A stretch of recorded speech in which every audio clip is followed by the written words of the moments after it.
Since it can be said that that circle has been brought around, or the link in this seemingly never-ending chain of stories has been closed, and that leaves us with the exploration of what it is that the opening of a new link brings for us. And to that end, there's a story. In a time long ago, in the craggy areas of the far-off land of Mongolia, there lived a family who had honed the skills necessary to live in that harsh and uncompromising terrain and climate. And there was an elder brother in this particular generation who was named Haidan.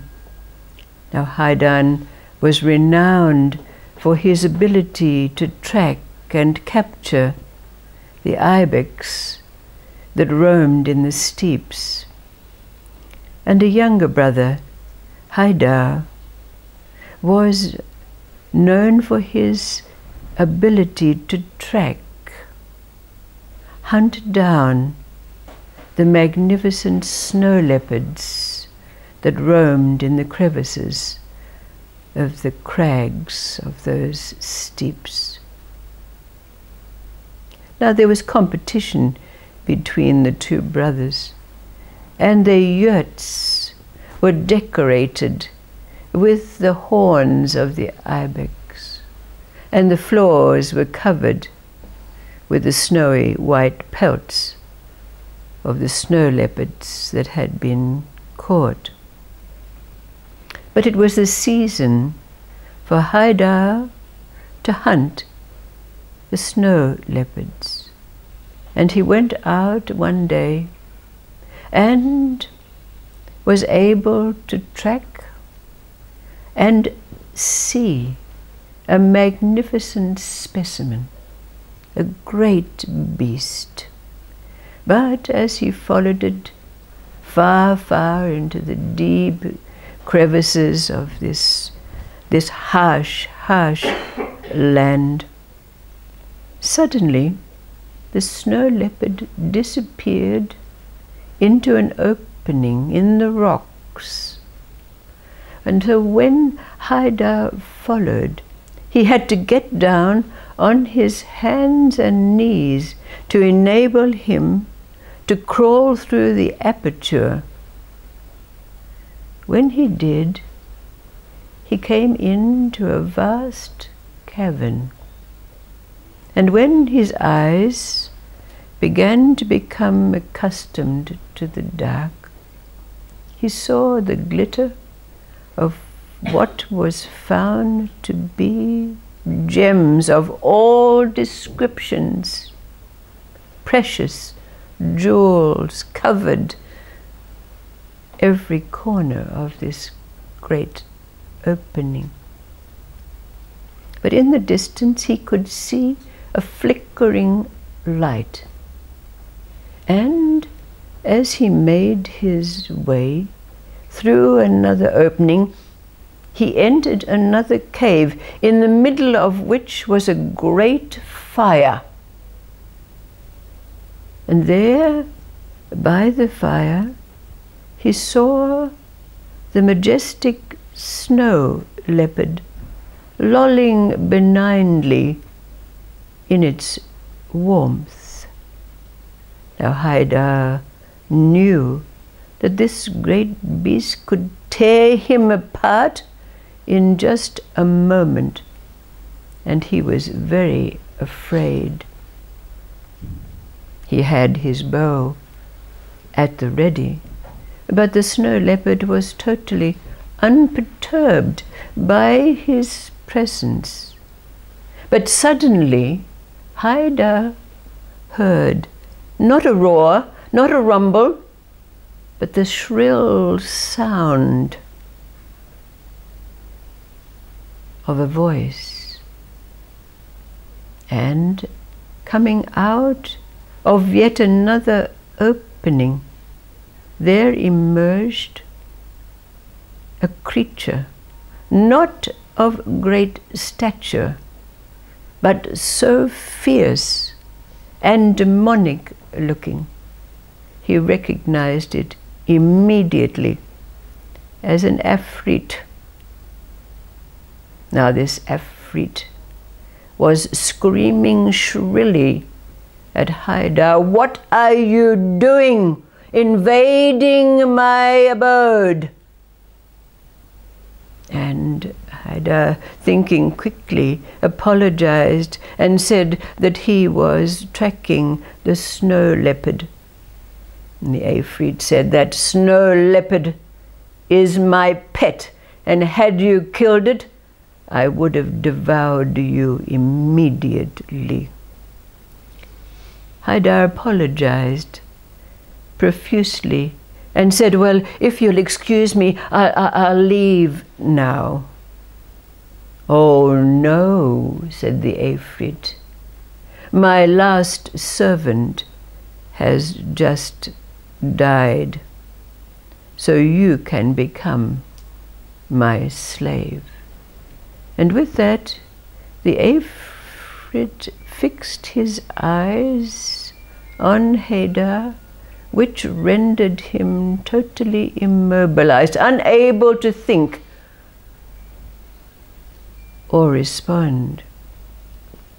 He knew that he was enslaved. What could he do? So, in the coming days, Haidar became the one who brought in the melted ice to boil, to make drinking water, to sweep the floors of the caves, and so forth. But after a few days, Haidar began to realize that he was only hypnotized when the Afrit was awake. When the Afrit was asleep, he was not bound by the power of this creature. So one night, when he heard the Afrit snoring and able to think clearly in ways that he could not do when he was hypnotized, he quietly put on his fur-lined boots and very carefully made his way through the cave in which the Afrit slept. And when he came to the cave in which the fire was always burning, he found that the place beside the fire, where the snow leopard usually slept, was empty. And he thought that the snow leopard must be out hunting for prey. So he made his way very carefully through the caves, each of them filled with chests of gold and gems, and very quietly and carefully made his way to the opening. But he could not resist. On his way out of the cave, he grabbed a necklace of rubies and placed them in his pocket. Carefully going through the aperture, he staggered out into the freezing sleet and snow.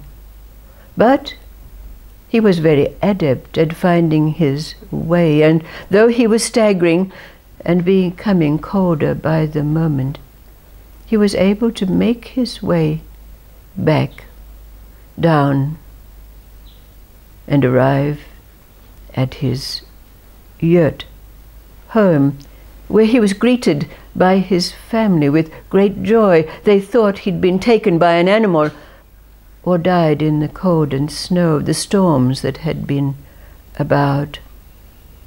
Taking him in quickly, they wrapped him in warm furs, gave him soup and rubbed his feet and his hands.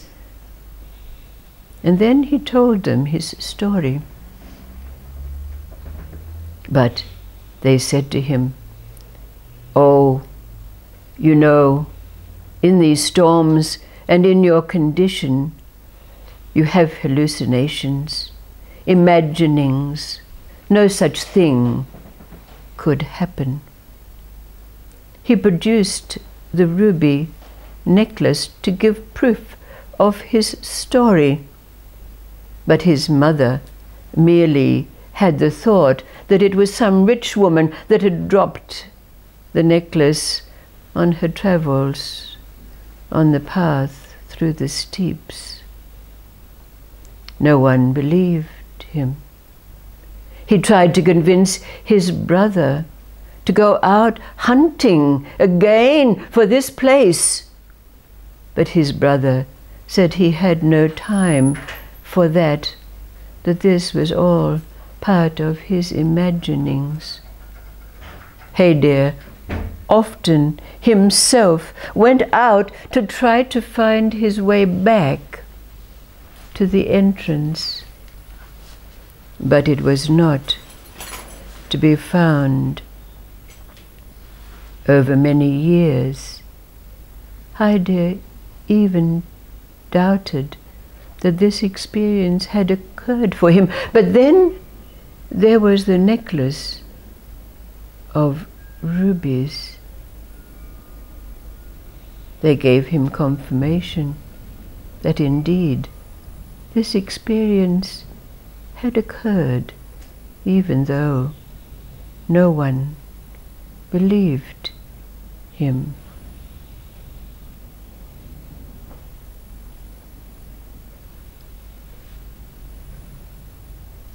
Where are your memories now?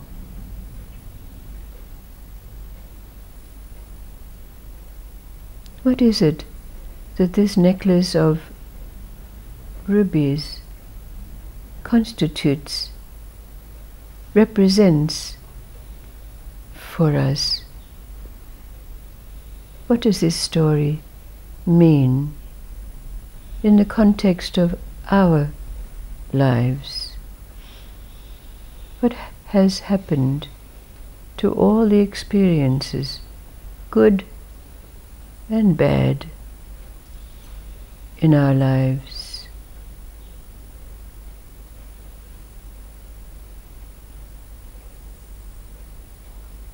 Do they come up like nightmares,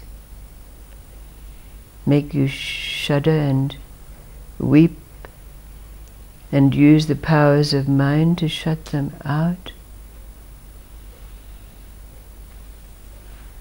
Do they evoke emotions, tears of regret, sorrow, pathos?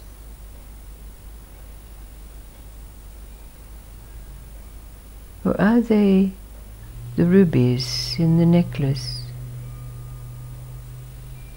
stones of remembrance, making a string of stories?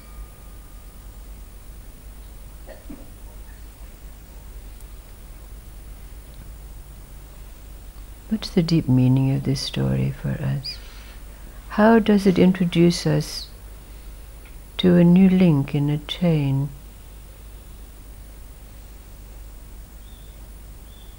of awareness?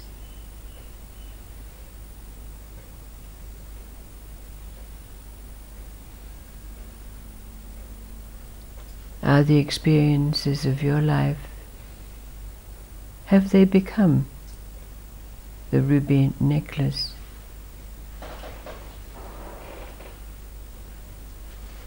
A thread of stories.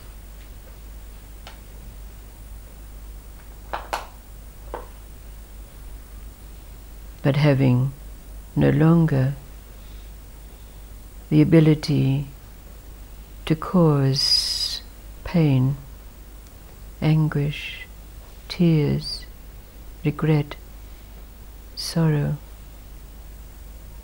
or joy and pleasure.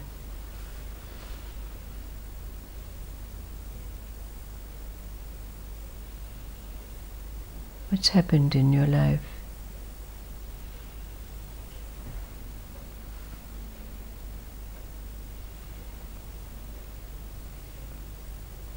That's what we intend to explore over these coming days with the stories that are to be told. Thank you, thank you.